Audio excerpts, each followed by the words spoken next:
This is the new Tesla Model Y Performance, and in this review I'm going to be telling you what's new on the outside, what's changed in here, how much it costs, and of course how fast it is, not only according to Tesla, but on a mild autumn day in Oxfordshire.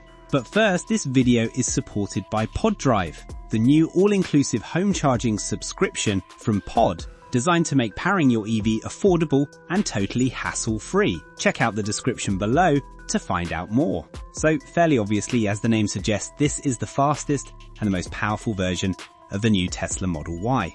We've already driven other versions of this car, and even the entry-level rear-wheel drive version isn't slow. It can do 0 to 60 officially in 5.6 seconds. And the dual-motor long range, that cuts a second off that time and can do 0 to 60 in 4.6 seconds. But this can apparently do it in 3.3 seconds. And as I mentioned earlier, later on, I'll be finding out if it really can. Now, you need a lot of power to make a big 4.8 meter long SUV like this accelerate so quickly. And the Model Y Performance has two electric motors, one driving the front wheels and another powering the rears, that together pump out up to 454 brake horsepower. That's a lot. Although it might sound a bit tame compared to the 641 brake horsepower Hyundai Ioniq 5N or the 742 brake horsepower MG IM6 Performance. But remember, Teslas are pretty light by electric car standards. This weighs just over 2 tons, whereas the Ioniq 5N, that weighs more than 2.2 tons, and the IM6 Performance, well, that weighs more than 2.4 tons. Charging speeds are exactly the same as they are for the long-range versions of the Model Y, so that means this can accept a maximum rate of around 250 kilowatts. That's not amazing compared with an Ioniq 5N or an MG IM6 Performance. Both of those cars have 800-volt architectures. This has a 400-volt architecture, but it's still pretty quick. And it means a 10 to 80% top-up should take just under half an hour. And the Model Y has unrestricted access to Tesla's brilliant supercharger network, which syncs up with the car's infotainment system to tell you where's best to charge.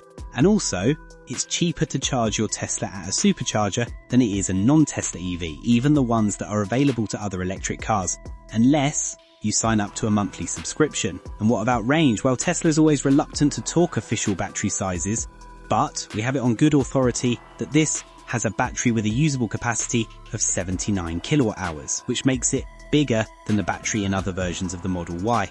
And that probably explains why this gets pretty close on range. This has an official range of 360 miles. The longest range Model Y, that's the long-range rear-wheel drive, that can officially do 387 miles. So this has very usable range, and it's further than you'll get in an Ioniq 5N or an MG IM6 Performance. Anyway, how are people going to know that you've bought a performance version rather than a BOGO entry-level fleet Model Y? Well, probably the biggest visual clue on the outside at least are these bespoke 21-inch arachnid alloys. These wheels do not have the aero caps fitted, they slot in there, you get those as standard.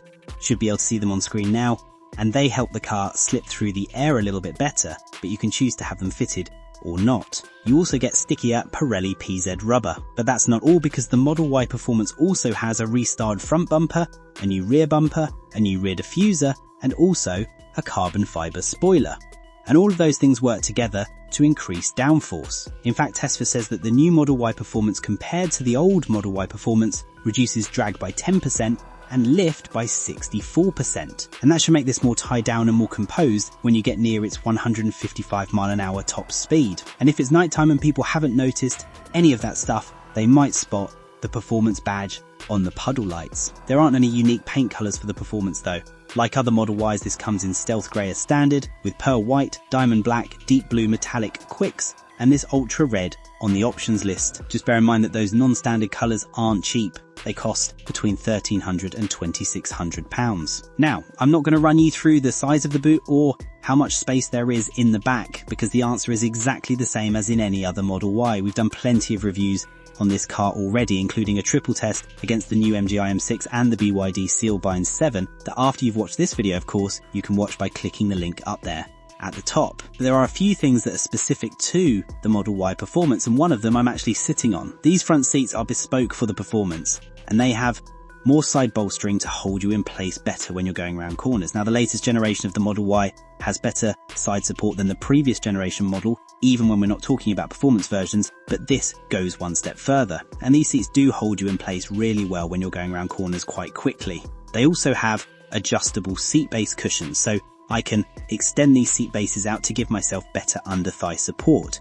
In a lot of cars I find I don't have quite enough of that, but these seats just make the Model Y Performance better suited to different body shapes, so that is a really good thing. On top of that, the Performance has carbon fibre on the dashboard up here, some more carbon fibre inserts on the insides of the doors, and also aluminum pedals.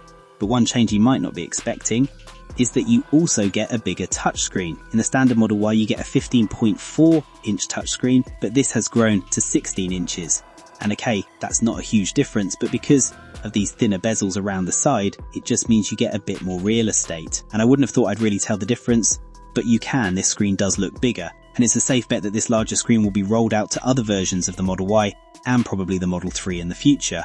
But at the moment it is specific to the Model Y Performance. The operating system is near enough the same, although there are a few specific things for the Performance, including, if I go to the Dynamics menu, there is an insane mode for the acceleration that we'll be trying out later on, and also there is a standard and a sports setting for the ride and handling, and what that does is adjust the adaptive suspension so it stiffens things up when you want to drive a bit faster.